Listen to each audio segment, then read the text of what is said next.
Hey there, nerds. Jimmy and James back for another episode of Flashback Friday, but a very special episode. What's today, James? Friday the 13th. I can do math. One of my favorite holidays, by the way. So we had planned, prepared, done what we needed to do, and we watched number one.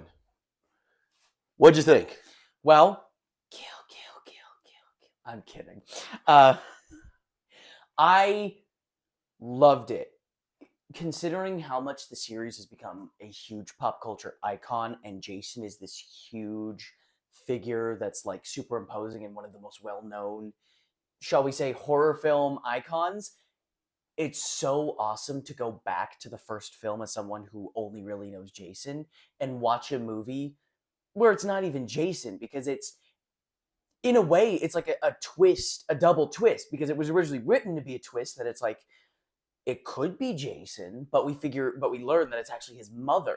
And then, like, now with Jason being this huge thing, going back and watching it with him as this massive icon, it's a double twist that it's like, you expect Jason as someone who has never seen the series but knows Jason, but you get his mom instead. And I love that kind of like the societal irony and the societal twist that's been put on it due to its pop culture standing. So a little backstory on Friday the 13th. Sean Cunningham really just liked the idea of Friday the 13th. And the popularity of Halloween, the movie, he wanted to capture that. So he created this story. Now, as we all know, during the late 70s and the early 80s, everybody was trying to copy the Halloween formula. And at the time, it wasn't terribly original. And if you only ever had Friday the 13th Part 1, it's not iconic. There's really nothing in there to be like, woo, Friday the 13th, other than the name. So I do love the fact that as it's been released, and what's great is the movie Scream referenced this. Who's the killer? Jason, I know it. I've seen it 1,000 times. No, it's not.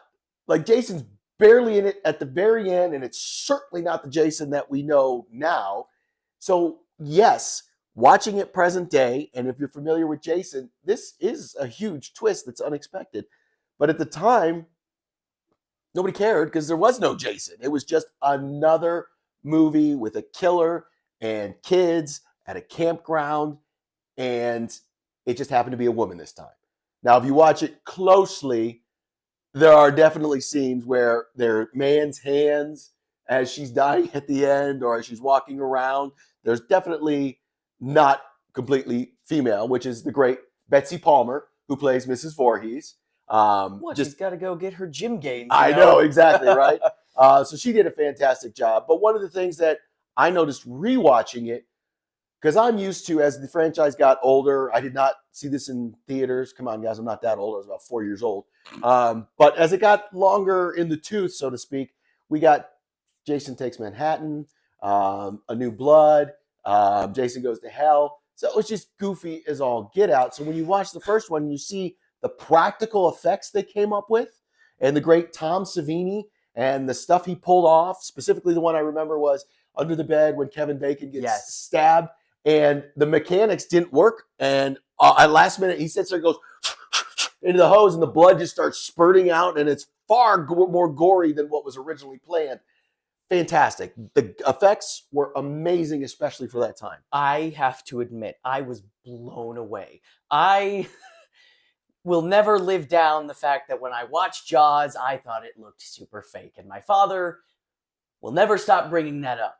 Well, I can't argue. It's a foam shark. I get it. But watching Friday the 13th, which is a 70s movie, it's 80s. Excuse me.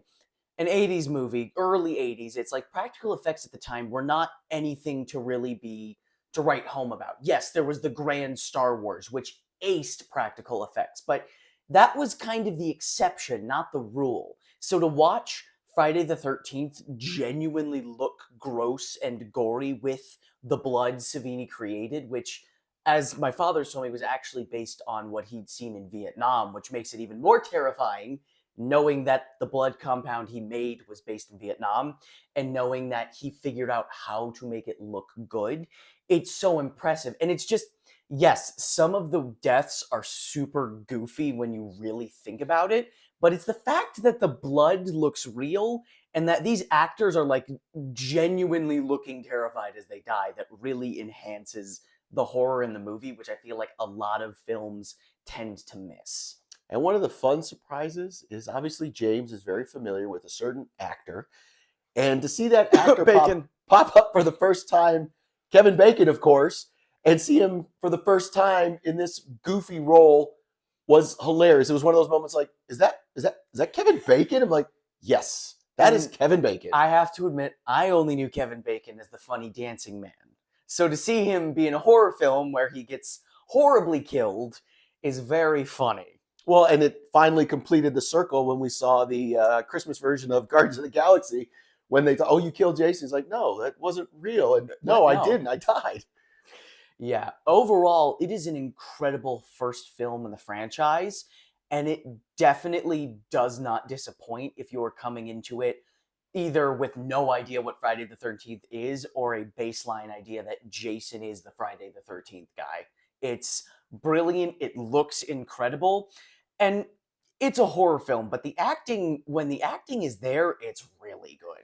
I would like to point out, and I pointed this out in the movie, my most annoying moment in the whole film is when that dude fakes he's drowning and they all run on the dock and come out. And the one girl, like he's really close to the dock, the one girl throws the lifesaver tube. And it's like right on his head, like 2 feet away from the dock. It's like, really? Really? Really? What fools we must be. Anywho, Flashback Friday on Friday the 13th. Check it out.